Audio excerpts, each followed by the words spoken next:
In Alex Timber's new musical, Just in Time, audience members are transported into the jukebox world of American singer Bobby Darin, Jonathan Groff, who rose to success from a teen idol to an overnight jazz sensation. The musical, which opened on Broadway in April, explores Darin's short-lived life, beginning as a singer and songwriter with Connie Francis, Gracie Lawrence in the 1950s, his success as a solo artist, and his relationship with actress Sandra Dee, Erika Henningsen in the 60s. Just in Time has been a runaway Broadway hit over the past few months, earning 6 Tony nominations including Best Leading Performance by an Actor in a Leading Role for Groff. The music tells the story of Darin's relationships with Francis and Dee in an intimate nightclub setting at the Circle in the Square, and it's the latest from Timbers, who has previously directed Moulin Rouge, Beetlejuice, and Here Lies Love. Henningsen, the big Bible for all of us was Darin's book Dream Lovers, which was a biography he wrote about Sandra and Bobby, who were his parents. Dodd was the only child that the two had together. For me, what was most important was what information about Sandra's life is helpful to the story, and what is the information that I can know internally and choose to bring out in little colors that maybe don't show up in the text, but I can sort of infuse it with. I come on in the second act and we have to kind of make a lot of story happen quickly. You can feel sometimes as an actor like you're being rushed through things. Sandra and Bobby fell in love immediately and were married less than a year later. It's actually nice sometimes to have the research, and if it feels like whiplash to the audience, it feels like whiplash to Sandra in real life. Lawrence. I went into the process already knowing Connie's music because I have parents who are music obsessed. I didn't know a lot about her life story, which is incredibly impressive, compelling, dramatic, and in some ways tragic. I spent a lot of time learning about her because I wanted to make sure I understood her whole life, even though we were only depicting a small chapter of it. A part of the joy and challenge of playing a real person is making sort of your best educated guess of who they were behind the scenes at the time. Both Connie and Sandra had tumultuous relationships with Bobby throughout their careers. How did all three of you work together to show the evolution of all of their relationships with Bobby throughout, Just in Time? Henningsen. Jonathan's the easiest person to have chemistry with on stage ever.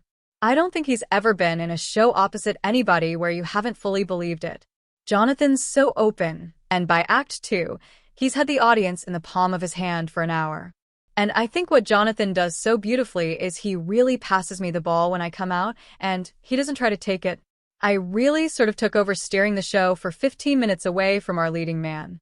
I think what Jonathan does so beautifully is like, if there was any friction there, you wouldn't get to know Sandra enough to care about her. In Act 2, Bobby and Sandra become equals because you see her in her first moment on stage do the thing that he's been doing the whole time, and he realizes he's met his match. Groff. It's such an American story of Bobby and Sandra's marriage in under 40 minutes.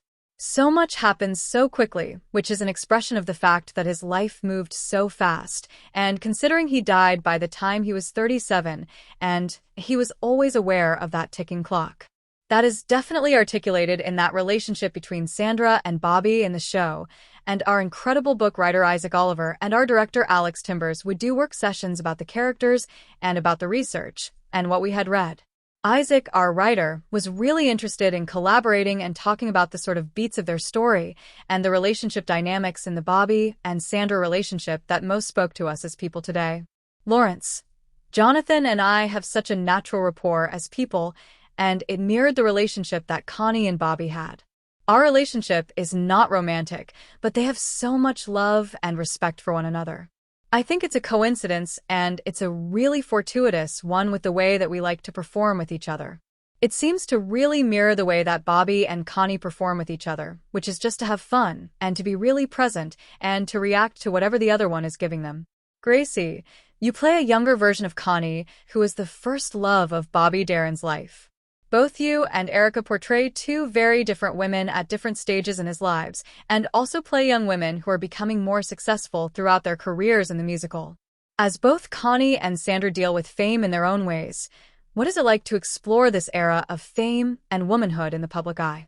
Lawrence.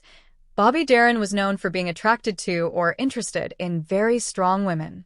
His mother was a very strong woman, and that kind of personality was something he was drawn to. I think you're right to say that Sandra Dee and Connie Francis were very different people, although they share a lot of similarities in their life, including success, and at a very young age, and the trauma that comes along with that. The joy for me is creating a character that feels really fully embodied, that even though all of them were superstars of the era, we get to see the outside of them, and it's so exciting to play women who feel really well-rounded. That is really exciting, and because each of us only has a chapter of the show. The personality of these women, and that's just not for me and Erika, but for the other women in the show, is the fact that Bobby Darin is surrounded by strong female characters all throughout the musical. With the original Broadway cast recording now available on streaming, Variety spoke with Groff, Lawrence, and Henningsen about portraying fame in the 50s, what they believe made Darin fall in love with Dee and Francis during his career, and what they have learned as performers since setting foot into the world of Bobby Darin. Bobby Darin, Connie Francis, and Sandra Dee were all prevalent figures throughout America in the 50s and 60s. When you all signed onto Just in Time, what elements of your research did you bring into the early stages of developing their characters on stage? Groff.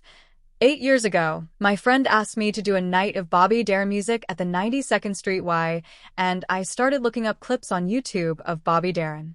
I was just completely taken by his primal, ferocious way of performing that even leapt off of my laptop screen in these black and white clips from like over 50 years ago. And so I became really fascinated by him. I read this book called Dream Lovers, the book that Bobby Darin's son, Darin, wrote. There's a quote at the end of that book that we use in the show, which is Bobby Darin saying that at the end of the day, he was a nightclub animal. That was sort of the launch point for the conceit of the show, and it's been the gift of a lifetime to get to embody him and channel his spirit.